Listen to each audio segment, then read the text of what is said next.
C, confidence. R, resilience. O, optimism. W, willpower. N, non-negotiables.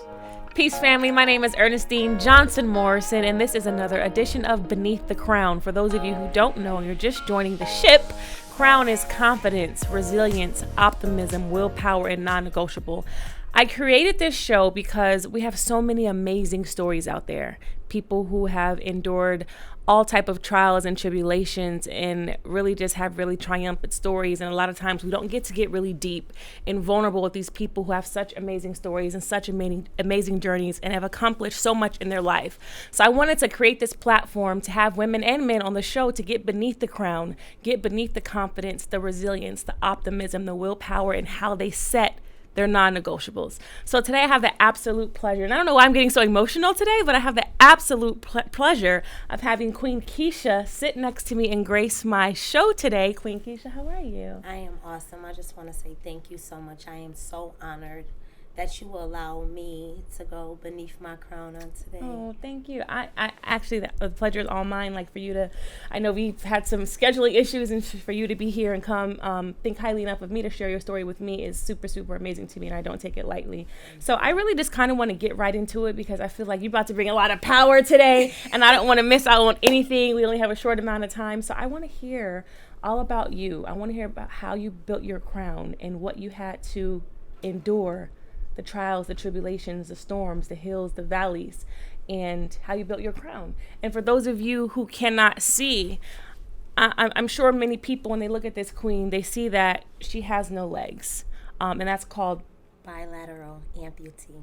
Bilateral amputee. She has no legs. And I'm sure when people see her, that's the first thing they see. But there's so much more to this woman. And I'm sure her story doesn't even begin with the legs. So I want to hear all about it today. And I want our viewers to hear all about your story today.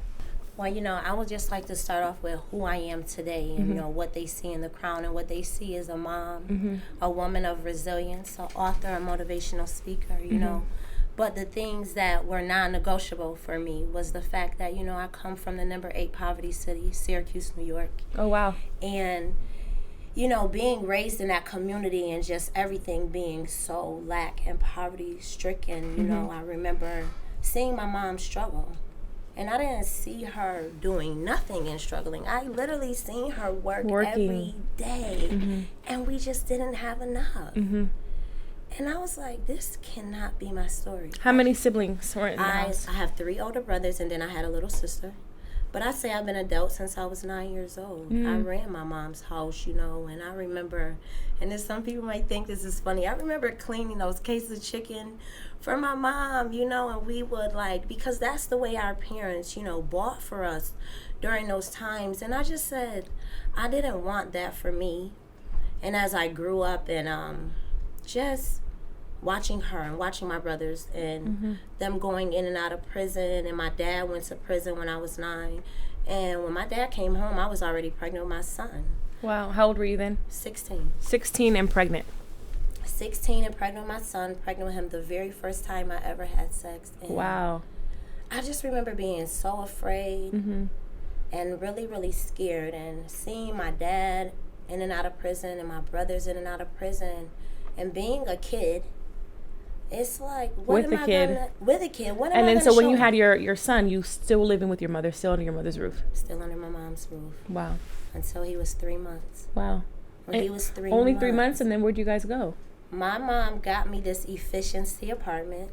It was $75 a month. I will never forget. It was like subsidized living. And back then, they didn't have childcare while you went to school and things like that.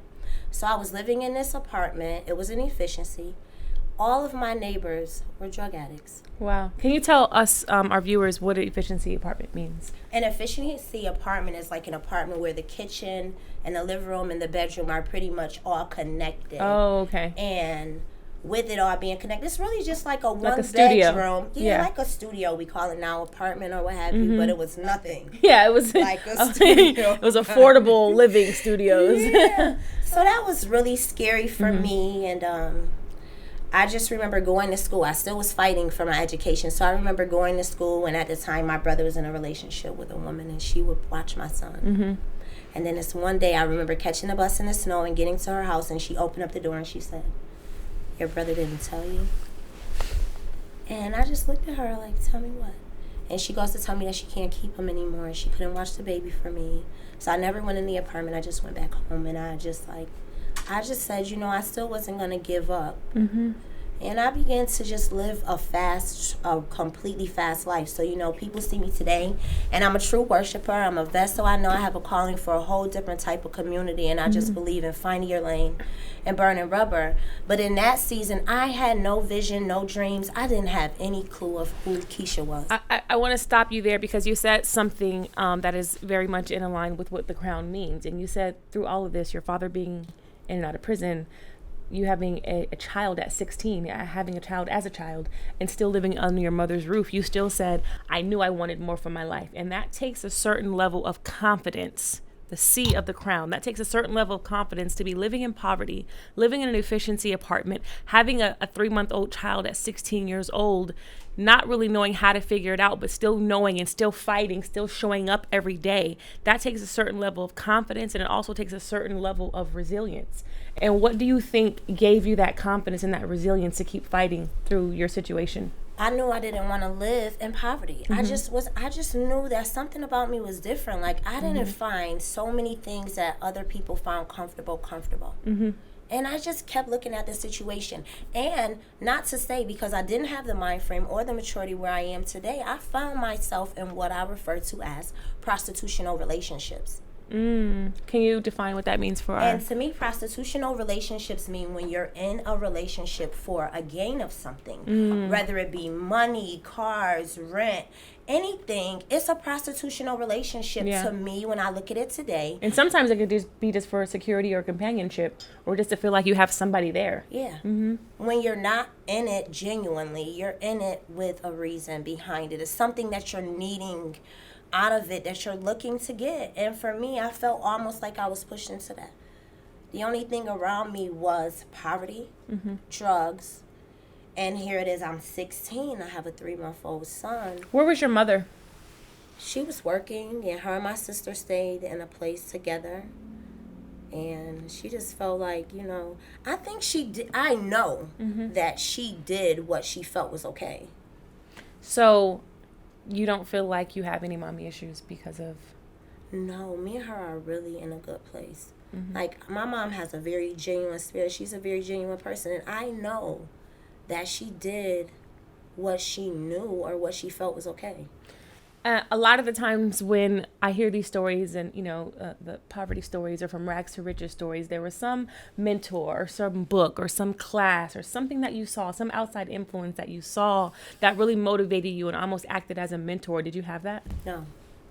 I literally had to make the decision that I was going to believe in me. I was going to be that legacy writer, that game changer for my family. I was going to make them believe things that they had never, ever seen done before. I remember when I moved here, I said, I'm going to be the game changer for my family. So when I moved here in 2009, I came here because my oldest son was turning 10. At this time, now I have 3 children, and today I'm completely transparent. All 3 of them have different fathers. Wow. I had all 3 of them at a really different place in my life. And they all just really mean a shift in atmosphere for me. I look at each one of them, and I look at what I'm able to give each one of them. And even my youngest boy today, I'm able to give him so many things that I wasn't able to give my oldest son because we were both being raised. Yeah. We were raised together. Essentially. Yeah. Like, and he knows that though, but I wanted him to never see me stop fighting. Like, even when I just had him and I didn't know what to do, I remember saying, like, no one bought my son Pampers, no one bought him milk, any of those things, I always provided. So none of the fathers, the 3 fathers, none of them helped you financially or morally or emotionally, that none of them were around? The youngest one. Okay. The youngest one. Okay. The youngest one. And then, so, when in your journey what happened with your legs? The legs didn't happen till after I moved to Georgia. Okay. So what were you doing pre? pre the leg situation. Before the legs. Yes. I was running a hair extension business. Okay. I was building the legacy for my children. I had moved here in 2009. I started the business at the end of 2010. After being fired from my job, I was like, you know what? I was buying the hair extensions. It was real big back then. I was like, I'm from very the streets. lucrative, yeah. Flipping money is flipping money. So I knew that I needed to buy the product and just make money to be able to provide. And that was your way of providing for your family, providing for your future, providing for your children. And then what was the next step in your journey? The next step in my journey was when I lost the legs. And how did that happen? I had a tragic car accident at 20 right here in Atlanta, where the guardrail came through and severed my legs immediately. So even though people see me as an amputee, most of them assume that I lost these legs from either being sick or something. They know something happened, but they know that they see something on me, and my spirit and the energy that comes from me is so phenomenal that they want to know my story. Yeah, absolutely. And when that it beams from you, your energy it fills the room. How old were you when you lost your legs? 30. And how old are you now? 35. So for 36 last week. Oh, happy birthday, Libra. Thank you. Scorpio or Libra? Libra. Happy birthday. 6 years ago when you lost your legs, and the moment you found out that both your legs were severed, what was your first thought? Well, they say I spend 2 days on a respirator. I spent 2 days with receiving confirmation from God, and he let me know that the legs that I had wasn't strong enough to walk into the territory that he had for me. And wow, he promised me he would remove the anger and the fear. From the time I woke up, I felt amazing. But I was excited by the fact that he had places for me to go, because if the legs that I had wasn't strong enough to walk into the territory, that means that he was going to walk me into territory that my legs could never take me into. How could you not be excited by that? That is a very, very strong, powerful message. And I said something very similar the other day. Sometimes we try to walk into places and spaces that we're not meant to fit in. And, you losing your legs gave you the ability to walk into the spaces and the gates and the doors that God was ready to open for you. And for you to look at it that way is such a huge blessing and a testament to how resilient you are and how optimistic you are, how optimistically thinking you are. And that is what the crown is all about. So you started building your crown well before you lost your legs.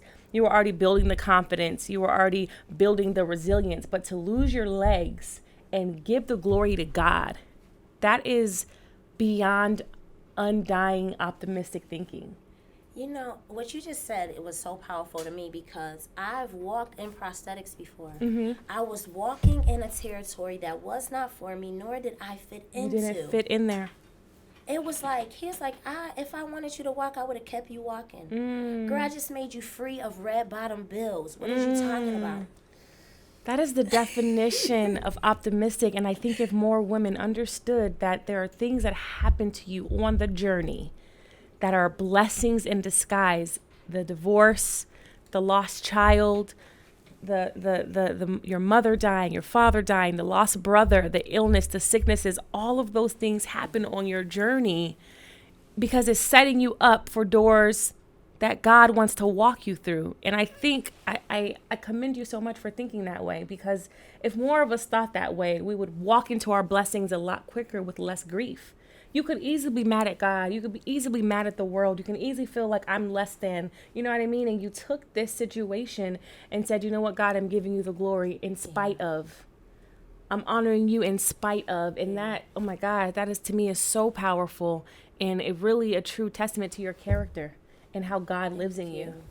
Absolutely. One thing that you said that stood out is that a lot of us try to walk into what God has for us. And for me, I feel honored that I allow God to walk for me, and I just roll with it, girl. I just roll with it, and He takes me the most amazing places. He gives me the most amazing views, and He's created things that I know are just for me. Things that are just for me that no one else can touch. Absolutely. It's called assignment. Yeah. Assignment. When God assigns you to something, your specific name that nobody else can take, nobody else can have, nobody else can dip into, is called assignment. Yeah. And you have realized that at such a young age. Yeah, I'm assigned to things that It's just like amazing. I tell people, when you look on a national platform and you think about the world within itself, there is nobody that does what I do or looks like me, because God has truly saved that position just for me. Yeah.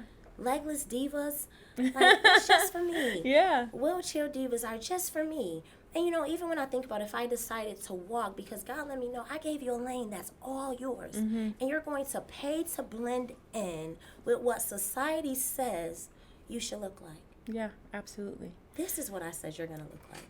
Now, are there ever times where you may be having a very trying day, or you may be in a very trying space? Are there ever times where you wish you had your legs back? Honestly, I don't have times where I feel like I should have the legs. I don't feel like I'm missing like anything. The visions, the dreams that I have were awakened when I lost the legs. I was nowhere near, not even 75% of the person that I am today. Wow. I am 10 feet tall. This I know. I always ask God to strip me of things that no longer serve me. And the fact that your legs didn't serve you. You walked into the person you were meant to be. You walked into your crown when you lost your legs.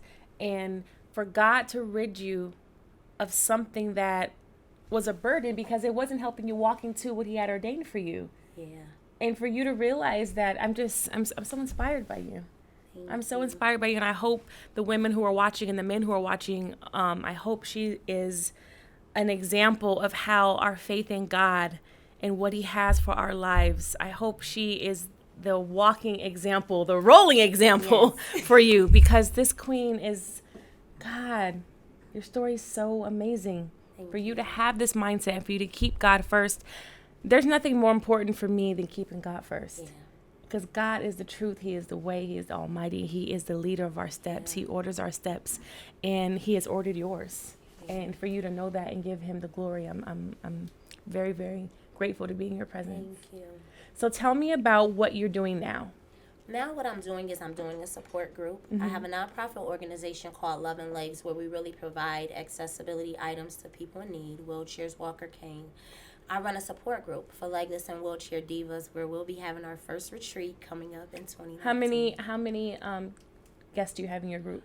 Right now we have 67 women that have registered that are either in a wheelchair or they are amputees. Okay. What is even more amazing and mind-blowing for me, and how I know something needs to be done for these women, is that all of these women are under the age of 40. Wow. And everyone has a different story. Everyone has a different story. Wow.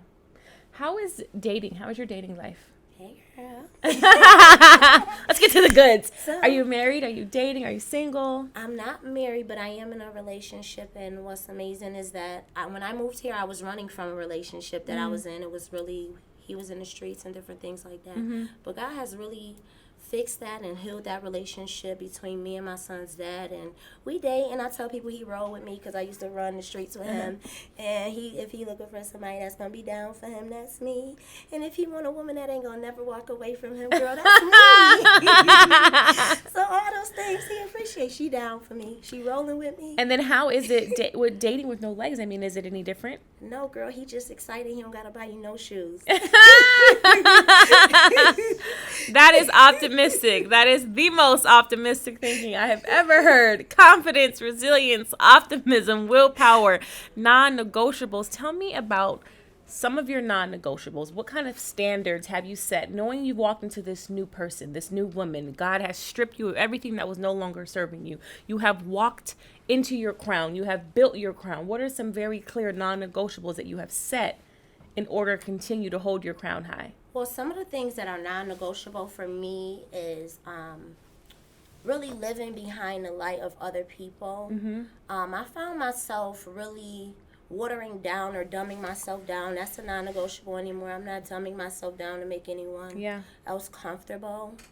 My non-negotiables is needing people to believe the vision that God has shown to me. I don't really need that, because I truly believe if there was $1 million hidden under that table over there, I don't want God to tell you and me. I just want him to tell me. Yeah, absolutely. So sometimes it works like that. So that's non-negotiable for me. My kids being without and just not being able to impact the community and shine hope and empower other women is non-negotiable for me. The fact. How is it raising kids? I'm raising 3 boys. 3 boys with no legs. With no legs. How is that? I tell people that in the beginning it wasn't easy, but I found a lot of my strength in this situation because nobody came. Wow.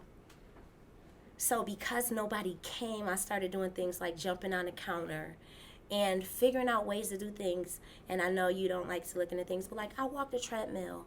I work out. My kids, the only time I'm mad I don't have the legs is when I just really want to probably punch them. Pop them just in, like, pop them in the lip. You were saved by the wheelchair.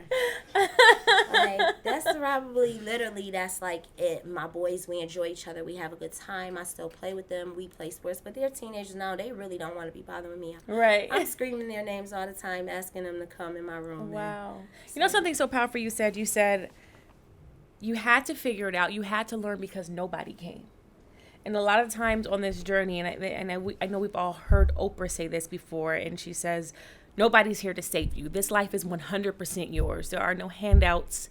Nobody is here to live your life for you but you. And a lot of times we feel like we can lean on this person and lean on this person, but what you have showed me, what you showed everybody in wearing your crown, is that you don't lean on anybody but God. That's what happened. And what was awakening for me was that when I lost the legs, my family did a GoFundMe.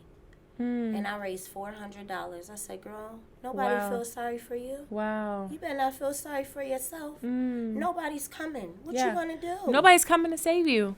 Nobody's coming. You got to get out here and work and figure it out and lean on God and trust that God will lead you into the right path, and he will put you in the positions and put you in the rooms and put you in the spots and open the doors and open the gates that he has designed for you. Sorrow don't slide you to the front. Wow. Hello.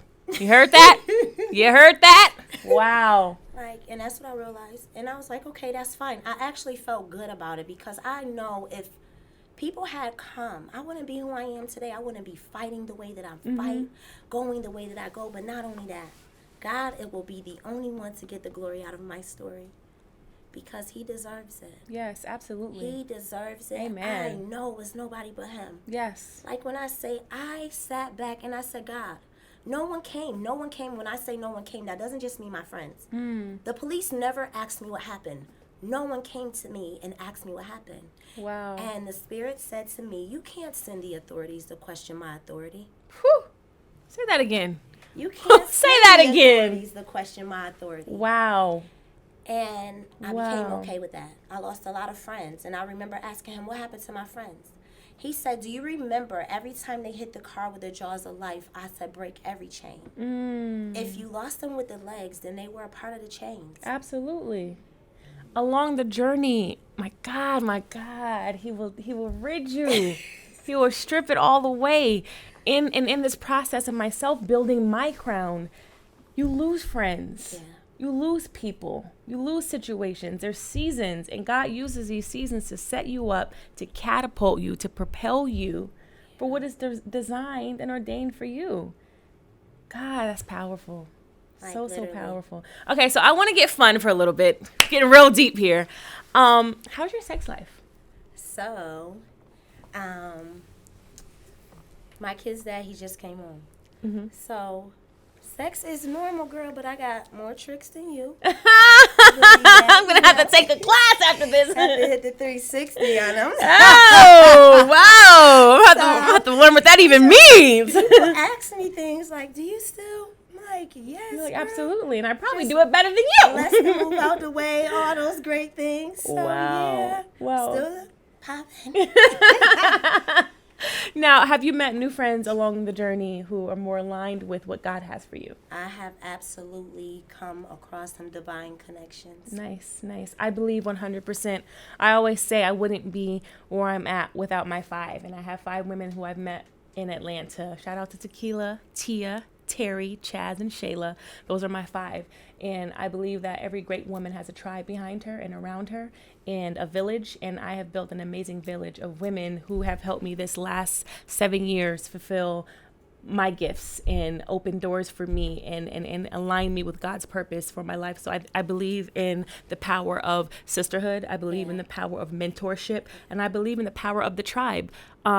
shout out to my man. I love y'all, but there's nothing more powerful than a tribe of women. Yeah.